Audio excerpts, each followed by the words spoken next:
There was this guy named Joe.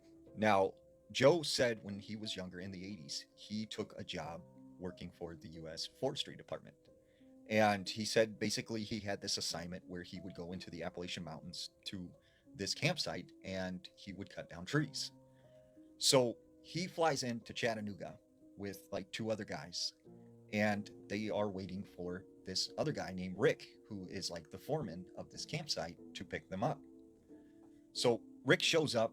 It's about 11 o'clock at night, and he's got this cowboy hat on, this big, thick mustache, and he's this very, like, stern guy. And he tells him, get in the truck. He said, they must have been driving for like 2 hours just through the Appalachian Mountains. And he said, Rick only said a couple words. He told them, look, in the morning, you need to be ready to work. So when the sun comes up, you get in the truck, otherwise, we'll have a problem. And at nighttime, you are to stay inside the trailer. You don't go outside.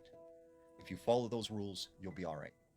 And they said that was like the last thing he said. Well, finally, they stop at this gas station, and Rick says, okay, if you have to use the bathroom, go and do it now, because I'm not stopping again until we get to the trailer.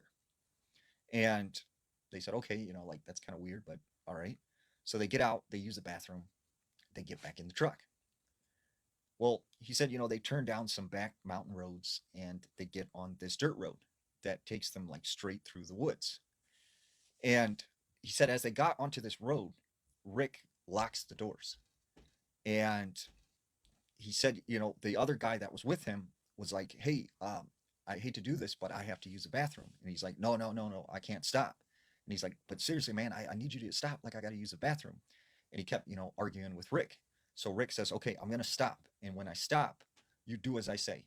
You go pee right next to the truck. And when I tell you to get inside this truck, even if you're still going, you get back in the truck. And he's like, okay. So he stops the truck. This guy gets out and he starts peeing on the side of the truck. We said all of a sudden through the woods, they heard this loud scream. And they said, it sounded not human. And all of a sudden, Rick jumps out of the truck. He grabs this guy and throws him into the truck. And it's like, we're getting out of here. He gets in the truck and he starts speeding down this dirt road like something is chasing them. And they start asking him, like, hey, what was that all about? Like, why did you, make him hurry and stuff? And he's like, no, it's nothing. Don't worry about it. Just be quiet. So they make it to the campsite and there's like this big trailer that they are going to stay in. They get inside and they get settled in. Next morning, they go to work. For 2 weeks, you know, Joe said, it was really hard work. And that Rick was this like really, stern, mean guy. And he said after 2 weeks, they went in the trailer at night and Rick locked the door. And he said probably about 11:30, 12 o'clock at night, they start hearing this banging sound outside the trailer. And something is actually shaking this whole entire trailer. And he said it sounded like there were several people outside. So they start asking Rick, like, what's going on? Like, what is that? And Rick's like, nothing, just go back to bed. Like, don't worry about it. Next night, it happens again. Next night, it happens again. Finally, the third night, right, Joe says, you know what, I've had enough of this. Like, I'm going outside. Like, who's outside this trailer?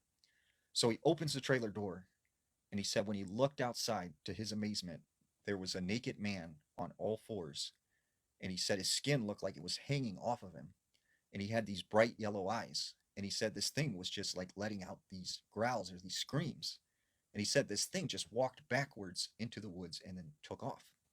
Rick runs over to Joe, grabs him, pulls him back in the trailer, and is like, look, don't ever do that again. And he's like, well, what was that? Like, why do we keep like hiding and stuff? Like, why are we not going out at night?